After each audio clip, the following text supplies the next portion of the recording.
Now, rust converter doesn't actually fix rust, folks, but it does turn it black, so it's not bright red and sticking out like a sore thumb for the police. It prepares it to a certain extent for painting, so you'll have a stronger, more cohesive metal compound for your paint or your Bondo to stick to.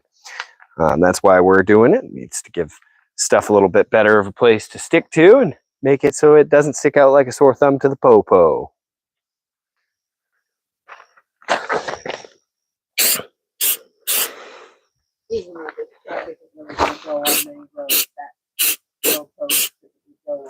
No.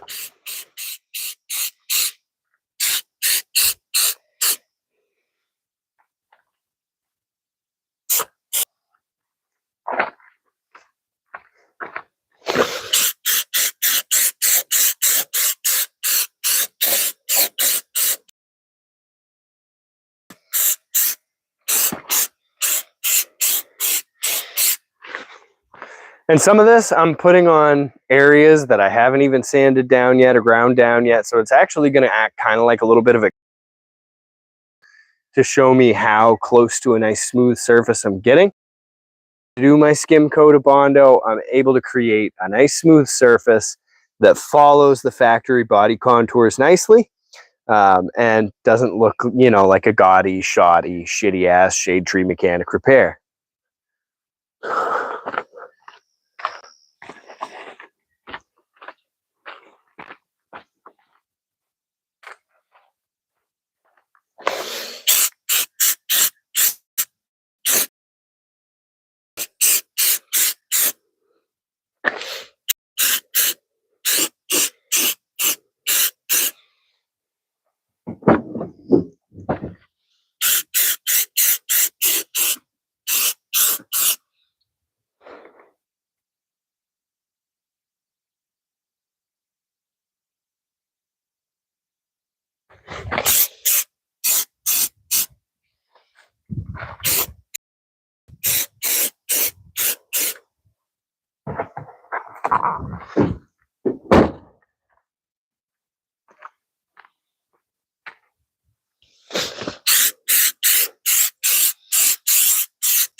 Now, I'm not going to do anything about the tailgate or the rear bumper.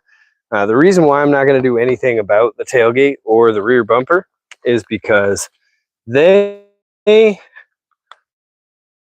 are at the point where it's replacement time. And luckily, it just so happens I have replacement parts. So I have replacement tailgate, wheel liners, and rear bumper. But first, I've got to do other repairs to prepare the truck to have those installed. Also, I've got to prep them for being installed because they're currently just in black factory e-coat. Hey, what's up, 10X shooters? Thanks for stopping in and saying hey. Hope you're already liked and subscribed to the channel. If not, please do. We appreciate you taking the time. Acadia Motor Works is on the come up, folks. This is my 2005 Dodge Ram 1500. It is a Daytona edition. Pretty cool truck. It does need a lot of work, but that's all right. I am fine with it needing a lot of work. I mean, I'm using it as a shore truck. Yeah, all right. I knew I'd seen you in the chat somewhere. Definitely. I love Berserker Garage. Ross is a great guy. I've been following his build for about 1.5 years, and he basically inspired me to get off of my ass and start doing my own stuff. So that's what this is all about. We are going to be turning that blue Hyundai Sonata over there into the Acadia Motor Works Langosta. The Langosta is named after the lobster. Yeah, no, he's definitely got a lot of great content. You can see we're going to have a lot of content here too, because I got a lot of work to do. you know, getting this truck sorted out as far as rust repairs are concerned. We're gonna do, you know, kind of the shoddy way first, and then go back and do it right over time. Because I want to get this truck looking mostly good really quickly, and I just don't have the resources to do that the right way. Because the right way, I would get a new bed, and I would, you know, have a whole bunch of new door skins and God knows what else of brand new parts that I just can't afford. I can't dump $20,000 into this truck right now, although it would take it. It would definitely love it. Yeah, we appreciate you, 10X, definitely. And come around, not just to show love. I'm sure it's going to get more and more interesting as things go on. I mean, this thing is falling apart. It needs some love, so we're going to give it that love. We're going to get it back to its prime. The guy who I bought it off of had it for 16 years. 16 years, and he is Dodge Tech. So he knew what he was doing, taking care of it. He's got a whole stack of receipts. He saw my video the other night where I said I didn't have any service records for it, and he's like, excuse me. Called me up and let me know that he did find his binder. You know, I had kind of thought that maybe it was kind of like he was yanking my chain to pick up the truck. But supposedly he has found the book of receipts, and I'm going to have basically full service records for this thing. We got new hood struts for it in the garage. Those are going to go on shortly here. Maybe that's what we should pivot to for the next activities. It's got Mopar cold air intake installed. You know, and it's actual genuine Mopar parts. Looks like he's got a Spectre 9-inch gauze filter on it. We're going to get that cleaned up here pretty shortly. That's looking pretty crusty, probably ready for a good cleaning and a good oiling. Probably ought to hit that brake booster with some of that rust converter next. How about that? Let's do that.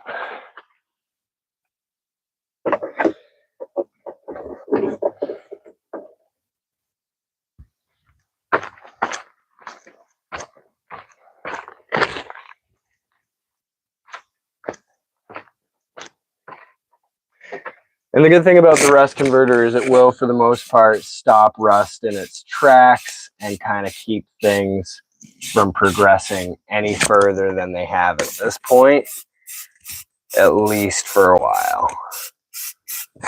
You know, it's not a permanent fix.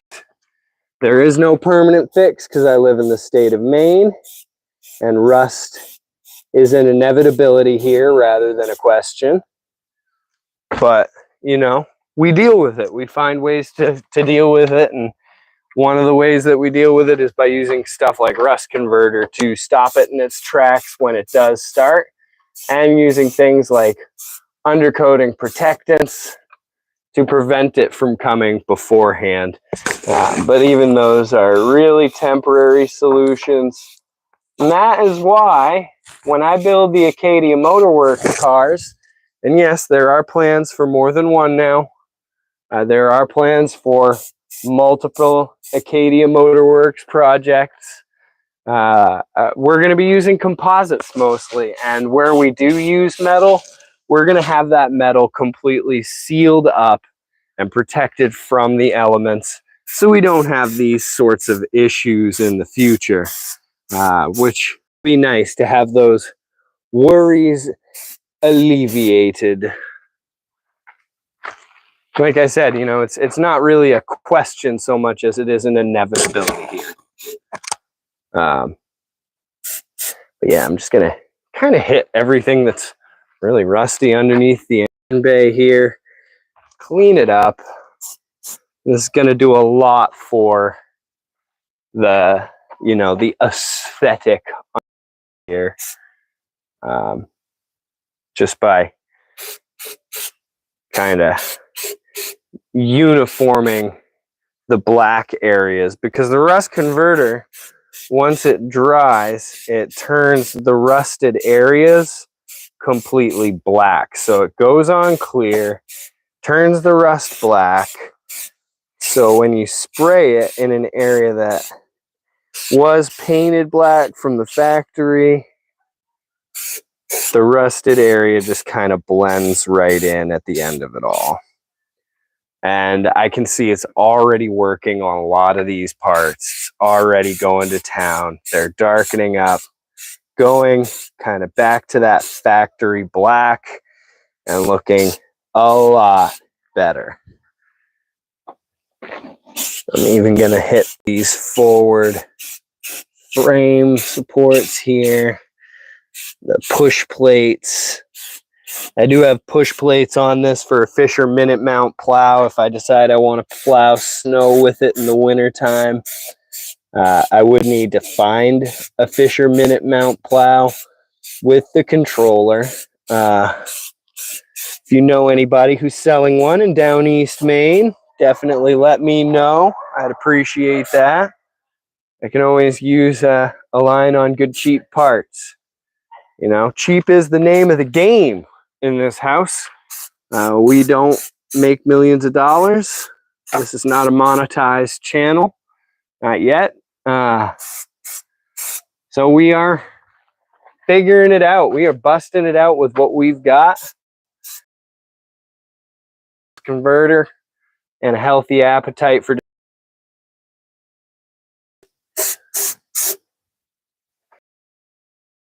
destruction when you're doing this kind of thing. Because Lord knows, you might destroy a thing or two in the process of trying to fix it. It's just the nature of the thing. Should I get a manifold gauge kit to recharge my AC or use the can with the gauge on it? Well, that depends. How many vehicles do you maintain, 10X? If you got one or two family cars, I'd probably just go with the can with the gauge on it, honestly.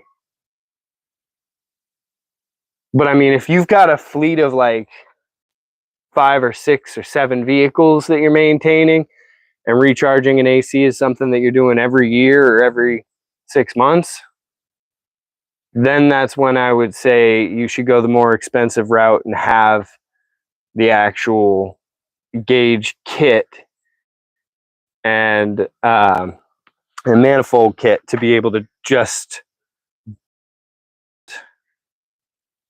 You have a fleet of 5 trucks. All right. So if you've got a fleet of 5 trucks and you're running them all pretty regularly, if not constantly, I'd say it's probably worth it to get the manifold gauge kit. Then all you've got to worry about buying each time is the refrigerant. Your price per unit will go down.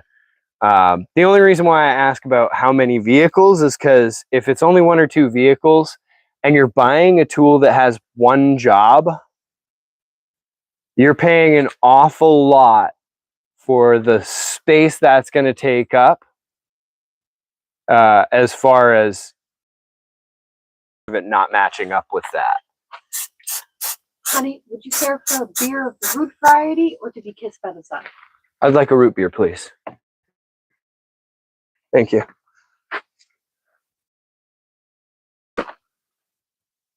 We got 2 likes. Likes in the chat. We're just out here in Down East Maine working on my 1800. I really appreciate you guys stopping through.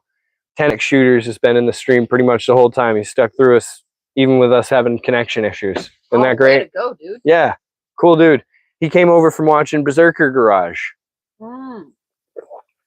Oh, a cool feature I didn't realize was on Sylvia's new launch. It has like an emergency page where you can put her name, date of birth, any sort of allergies, and what her blood type is.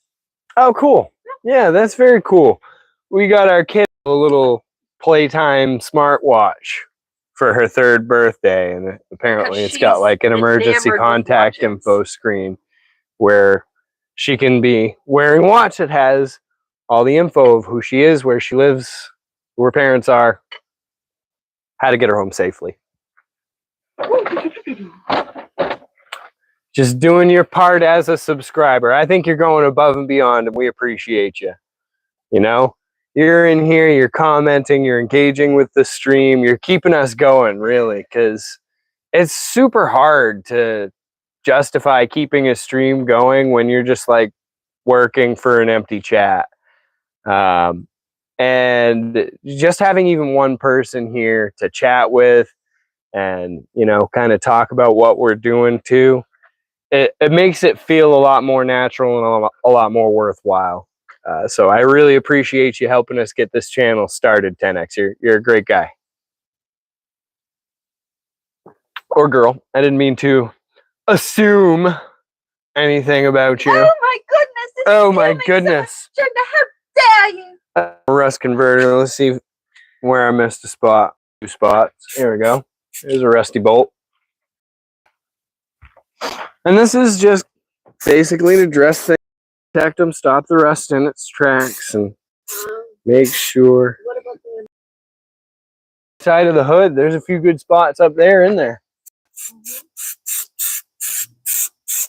Oh my, yes. These supports are starting to get after it.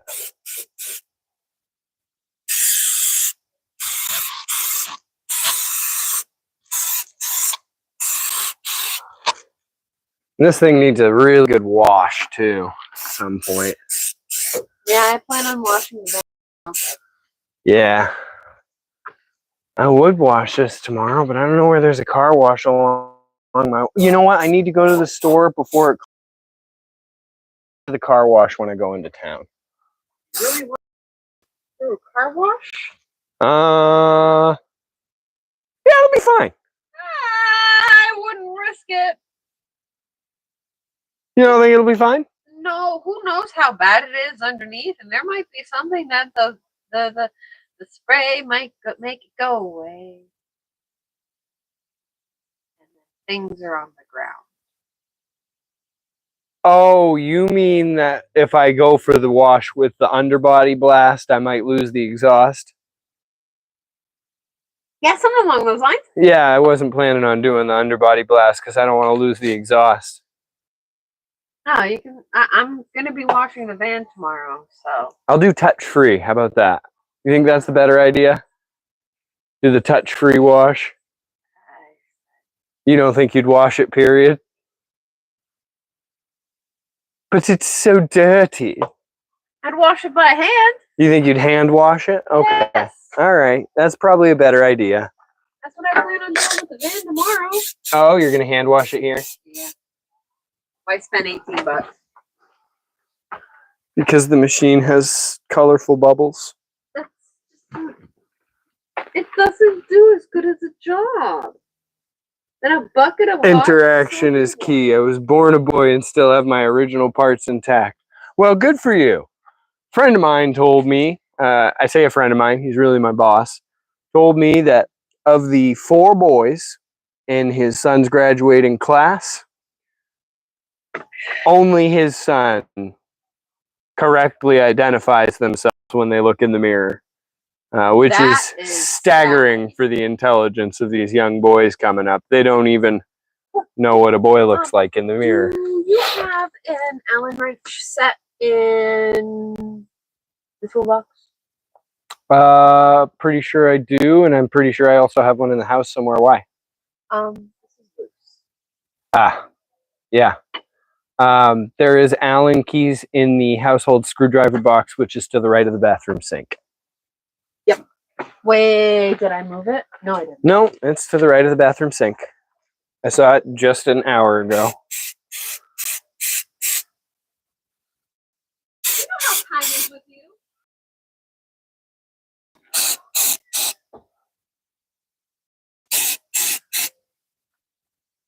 You know how time is with you, she says. Just because I have no sense of time or space, she thinks I can never possibly be right about those things. Watch, one day I'm going to invent the Alcubierre warp drive or something. Hey Matt, welcome. I'm a Gen X, so I'm old school. All right. Well, we're millennials, but we kind of live an old school life, you know. We live more of a Gen X life. We don't have the internet at our house. You know, we have physical media. If our kids want to watch a movie, we better actually have that movie because otherwise they're SOL. Um, I came in before, but you were buffing. Yeah, no, the first time, the first stream, I don't know what was happening, but my connection was super unstable. We've had a lot better luck this time around, I think. I haven't seen it try and reconnect for like 10 minutes. It's maintained a good connection. I'm trying not to move the camera around too much. I think that's a big part of what makes the big difference. Um, Particularly when I get the camera near, like down low on the body of the truck. I don't know. Did you see my comments? I did see your comments. I did see your comments on the last stream when I came back in after the buffing. After it reconnected, I came back in and I saw your comments, but there was nobody left in the stream and it just kept cutting out. It just kept cutting out over and over again. Yeah, but no, I appreciate you coming in.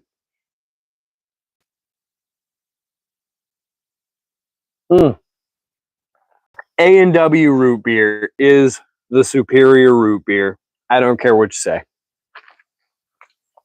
Don't give me that Barks nonsense.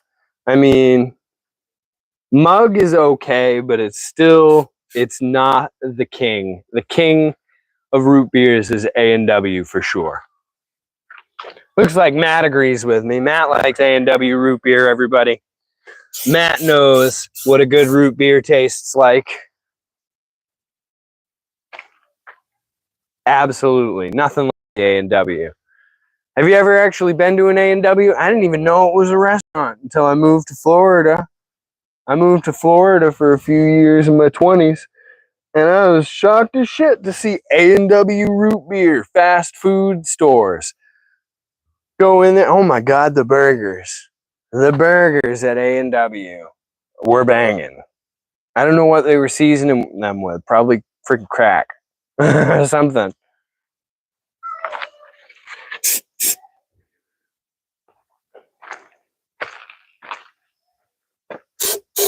Oh, he said they seasoned their burger with crack. He must be a crackhead. I was. Once upon a time. Not for a long time.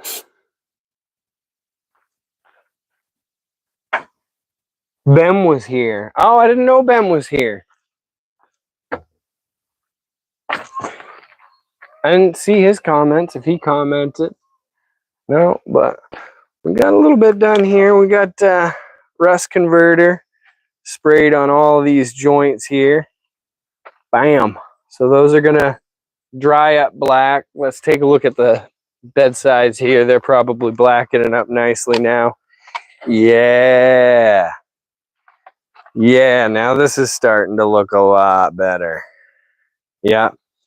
Now, once that rust converter does its work, turns the rust black, I'm going to go back after it. We are going to see if we can get that. Hey, what's up, Ben? Thanks for coming back. I know we had some connection problems on the first stream. Yeah. So now you can see the beast in the sunlight. Now, this is eventually going to get a full build series. Once we finish the Langosta, once we finish tearing apart the Sonata, I'm going to get after it and give this a proper build. My plans for this are kind of similar to what we're doing with the Langosta, except instead of pulling the drivetrain from this and putting it into like a custom frame, we are going to actually just get a clean Dodge frame. Just checking on some people and coming back to check. Word, man. No, yeah. Do what you got to do. You got to take care of the real life, the real world right in front of you before worrying about us out here on the internets. But yeah, so when I do this the right way, what we're going to do is we're going to get a clean uh, uh, third gen Dodge frame. We're going to take all of the best parts from this, kind of, and put them on that, you know, still have it maintain kind of the Dodge Daytona edition status. It is a numbered truck, so I'd kind of like to, you know, truthfully keep that number plate on there. But yeah, we are going to go all through it. Probably going to do composite veneers on the panels. And what we'll do with that is we will start with either completely stripped and rust protected and repaired panels, or, you know, for any of these panels that have like major rust holes in them, we're going to get new panels. We're going to skin that all, probably in carbon Kevlar, potentially just in straight Kevlar. And we are going to go back over it with the Go Mango metallic paint here.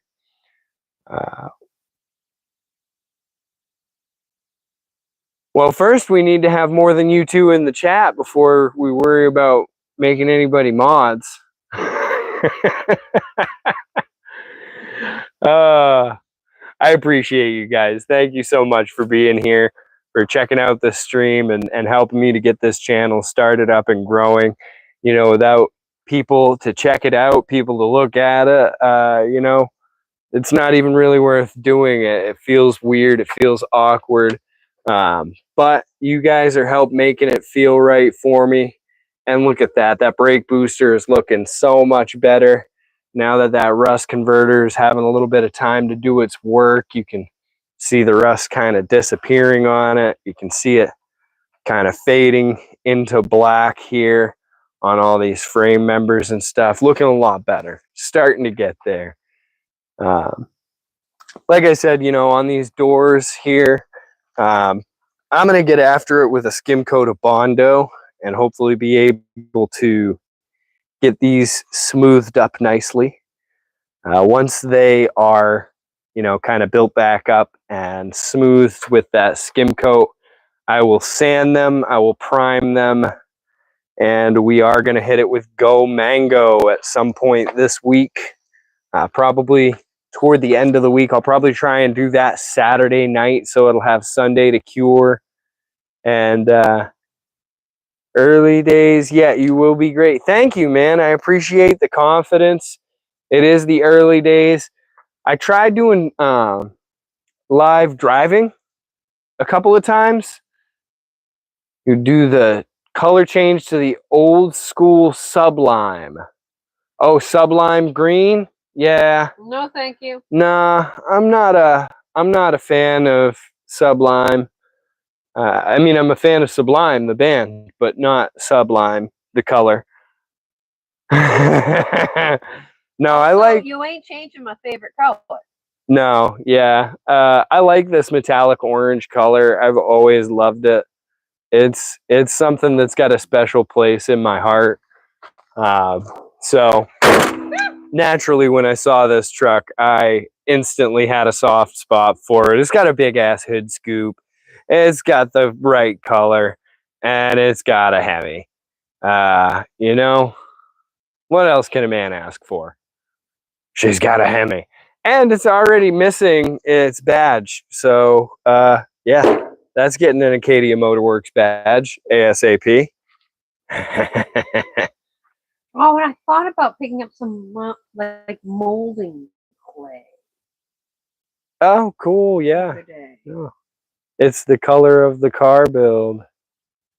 Well, not quite. It's not quite the color of the Langosta. The Langosta is going to be done in red carbon Kevlar.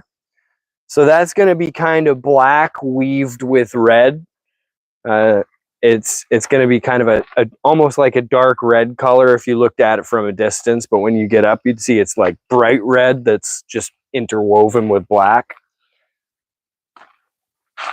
Yeah, it is kind of close. Yeah, nearly. I'd say that's fair. Nearly is fair. Um, but yeah, And just remember, your service sucks, so who knows what is coming out on their end. sure. Yeah, I don't know how it looks on your end. That's fair. Chelsea makes a good point. It could look completely different on the other end of this live stream. To me, it reads as a bright metallic orange. Yeah, dude, it is going to be amazing. I am so excited. I've got so many good people involved with that now. Kinetic Customs and Racing is actually on board to help me out with this feature that I want to have in the car, where I want to have servos that can optionally control the manual transmission, so that, say I'm in a racing situation and I want to keep both hands on the wheel, I can use a joystick to do the actual gear shift, and then the transmission will just shift as soon as I push the clutch, which is actually an idea that I grabbed from old school Bugattis. It's a bit rough, but I can at least hear you. Oh, like blocky screen. Yeah, that tends to happen, I've noticed, when I'm moving the camera around too much. Here, let me set the camera down, and we can just have a chat the old-fashioned way here.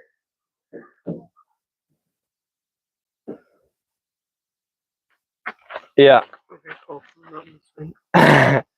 Yeah, Mama was concerned I was going to put her in frame. Yeah, well, I do a weird thing with celery. You do. Oh, right, because you peel the fibers off of the back, because the outside fibers are the strongest. No, they have little, like...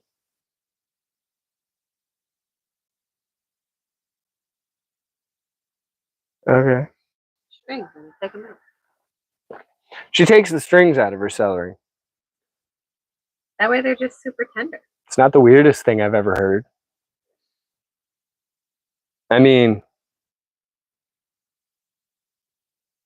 yeah, better? Okay, good to know. I'm still learning, man. I have no idea how to do any of this stuff. You know, I want to show as much as possible, but then at the same time, I don't want to show so much that it starts crowding my connection and I lose viewers because nobody can see anything, because that's no good either. Yeah, but yeah, like I was saying, so Kinetic Customs and Racing, they're going to help me with programming a control system to run the servos. That's going to be a real big help, because that's kind of the feature that takes it out of where I'm worried it might still feel like a Hyundai. You know what I mean? Like when you get in and you're interacting with all of the controls, a lot of the controls are going to just be migrated from that Sonata, and it's going to give it kind of a very Hyundai feel. Whereas now, with the way we're doing it, I think it's going to eliminate that and give it a really premium feeling, so you don't just feel like you're in a Sonata. You know, I definitely want it to feel like a premium car. And I'm pretty sure we're going to go with a turbocharger. So that is going to be, yeah, that's going to be kind of digging into the engine a little bit more than I wanted to. It is going to require a tune for it to run right. But just looking at the math of it all and seeing how much room I'm going to have in the back, and going as far as I am with the body and the interior, it almost doesn't make sense not to add some power to the motor. You know, since I'm gonna have to do a custom exhaust for it either way, Just don't overpower it. No, I'm gonna shoot for like 290. I think 290 horse. It's 190 horse from, or 198 horse from the factory. So it's just under 200 horsepower. So we're only talking about adding 90 horsepower, 30% horsepower. I might not even have to tune it as long as I keep it under 10 pounds of boost. Yes, reliable. Exactly. That is the idea. We want it to be able to do another 200,000 miles. You know, the engine has 30,000 miles on it. The body of the Sonata and a lot of the parts that are going to be going on the Langosta, they're 200,000 mile parts. So we want to build reliability. And I think doing a lower compression, because it's 11.4 to 1 from the factory. So the kit that I'm looking at from Shark Racing, it's a $3,400 kit. Comes with the turbo, comes with the manifold, and it comes with a high profile head gasket that decreases the compression ratio from 11.4 to 1 down to 8.5 to 1. So that allows me to run up to 30 pounds of boost safely. I'm going to dial that back, and I think I'm going to run like 8 pounds of boost, and I'm going to do that as I'm shooting for 290 at the wheels, reliable, not super fast revving, but fast enough that she really gets up and goes in a way that that Sonata never has before, and in a way that it turns heads. I want it to turn heads, and you know, if it makes turbo noises, that's cool. That's really cool. I don't know if I'm even going to do a blow-off valve, because I honestly kind of like turbine wheel flutter. I like that sound instead of the sound. Uh,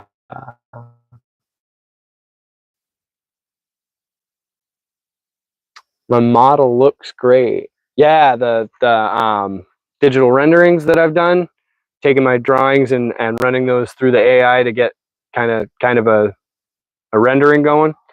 Look, it does look fantastic. It's getting there. I definitely have all the features kind of dialed in my head as to what I want. I haven't been able to really get ChatGPT to spit everything out perfectly, and so that's why I'm going to be doing the actual physical modeling with the styrofoam.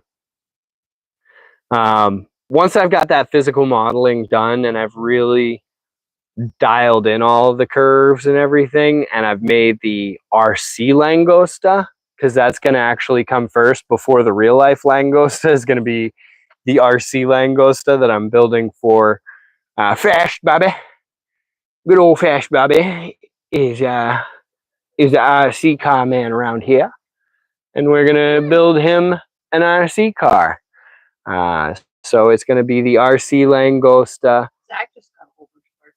Yeah, Zach did get a bunch of Traxxas electric RC cars. Yeah, he was working on them the other day when I was up there hanging out with. That's what I came down for batteries for. Was for a controller so we could test drive one of them. It didn't work. Yeah. But yeah, we're gonna make the RC bodies before making the real body. RC Raven is gonna come first, then RC Langosta. Once I've done the RC Langosta, that's when I'm gonna get curious about building the monocoque, the tub for the car, and I am kind of waiting on that scale model and what I learned from it to nail down exact dimensions for how each of the body parts is going to flow together, if that makes sense. I'm a very physical person. I kind of need to see something in the real world to understand it in my head, if that makes sense. As much as I have it kind of nailed down in my head, just to make it as cohesive as possible and make sure that what I build in full size actually comes out to be what I want. That's gonna take some additional afterthought. Yes, a little model first. Got to do a little model first. It's necessary. It's definitely necessary. Who drove that into you? That was actually a wonderful piece of advice from my lovely wife, who loves thinking about that. loves to remind me of the smarter way to do things when I'm about to make a dumb decision, which is probably why I've been more successful since I met her. Your stupid decisions are very close together. Thank you, honey. I appreciate that valuable commentary. My stupid decisions are reasonably spaced. I don't know what she's talking about. I take plenty of time to cool down between stupid decisions. Before I bought this truck, what was the last one? Frickin' James Usier that rotted in the fucking driveway for 2 years. Yeah. And it had 2 years to rot in the driveway after I bought it. And how long ago did it disappear? Like 6 months ago. That is incorrect, honey. That is highly inaccurate. It was last fall. Still less than a year. So my last big bad decision was 3 years ago, and you're saying I'm not saying that was your last big bad. Well, the question was, when was my last big bad decision before buying this truck? And we will leave this off the air. All right, that's probably a better idea. We all make stupid decisions, Matt says. Thank you, Matt. I appreciate you sticking up for me by reminding her that we are all human, not just her husband. Because apparently, I'm the only human. Right, honey? I don't know. According to You don't know? our eldest daughter thinks of humans as like a different species. Oh my God, she does. Our oldest daughter refers to humans as humans. Like, she won't say the word people. She won't say the word person. Like, her go-to is, oh, he's a nice human. You're a nice human. I like humans. And it's like, what species are you, child? Where do you come from? Yeah, exactly. You get it. You get it. Oh, I think we're going to cut the stream off here, guys, and go get some dinner going, get these kiddos ready for Betty Bye, because it's got to be getting on there. The kids already figured out dinner for themselves. Kids already figured out dinners for themselves? Yeah, they just went into the pizza boxes and like demolished half another pizza. Okay. And then they had another cupcake because Sylvia wanted another happy birthday with being able to actually blow out her candles. Oh, fair enough. Yeah, today is our 3-year-old's third birthday. That was kind of redundant, the way that I said that. But you get it, you know. It is our youngest daughter's third birthday. Awesome. Great, madam. Very, very glad. Hey, my last stupid decision was an industrial sander and an entire vintage milking achieved with all the glass tubes and containers. Well, does it still work? Does it work? Because if that works, that's not stupid. That's niche. A really neat thing to have. It's only a stupid decision if you like fucking don't have cows or something. Or you put like a whole bunch of money into it just to like throw it away. Yeah, I had to rewire it, but I have no cow. Do you have goats? Is your wife weird like that? I don't know. What? Keep on getting struck with a book. It was the first time I struck you with the book. No cows, no goats. Wife isn't weird. What are you milking, Ben? You just like the oh my god. So my I get that. No, I get no, but I get it. He said I just liked the glass containers. My stepdad collects vintage glass, so I totally get that. You know, like he's got a bottle. He's got a freaking cocaine bottle from like the 1840s, and it's like a prescription cocaine bottle, and it's kind of cool. But he's got like 150, 200 really nice glass bottles that he's probably spent thousands of dollars buying on eBay. Cool, yes. Yeah. Then put beer in it. Put beer in the vintage milker. I have a huge glass ball, and all the tubes are glass, and cylinders all glass. Cool. That's cool, man. I have some glass things too, but I think I might get banned if I showed them on YouTube. It's like a work of art. I mean, some of mine are like works of art. I've got a really nice, like 13-inch glass, let's call it a vase, with an octopus curled around it, and like its tentacles are all like wrapped around the stem where the bowl goes in the bottom of the vase. And when the vase is full of smoke, it looks really cool. You know, it makes the octopus stand out. I have a milk churn. I do not have a milk churn. Oh, make some butter. I have a collection of things that go put. So we've actually kind of expanded the fleet to a point here where it's like a lot of stuff to take care of now. We've got 2 Dodges, we've got the 2019 Grand Caravan, we've got the 2005 Ram, we've got a 2020 John Deere, we've got a 2005 John Deere, we've got a 99 Bombardier, 98. 01. That's an 01. And then it's not ours, but it's as good as. It sits in our yard all the time. I can't remember, what is that? A smoker craft? A well craft? I don't know, some kind of aluminum bodied boat. I don't know much about it. It's not mine. It's her cousin's. We have a yard.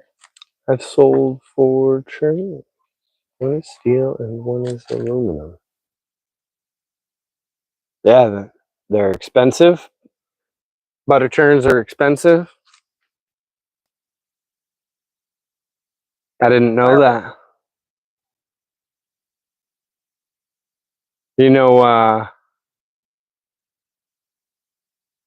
the ladies who churn butter,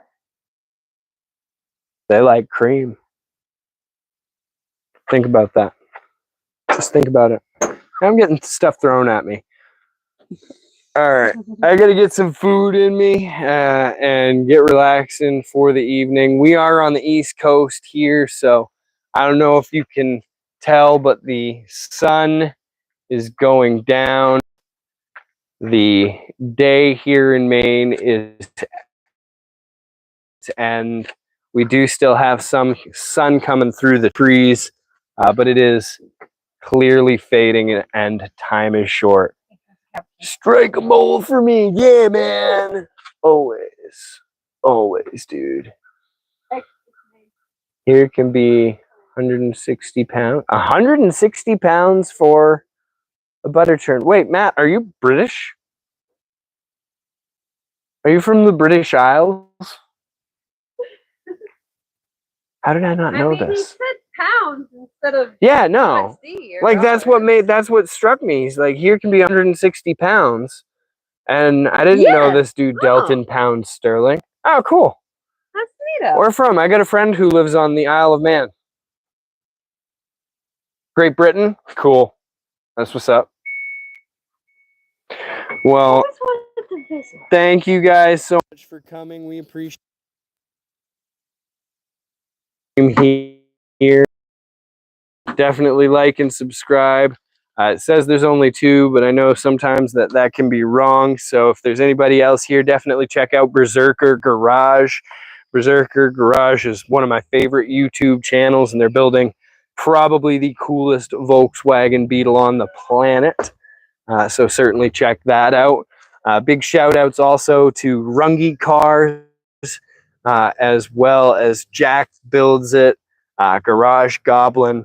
Those guys all kind of helped inspire me to get moving and start building the cars of my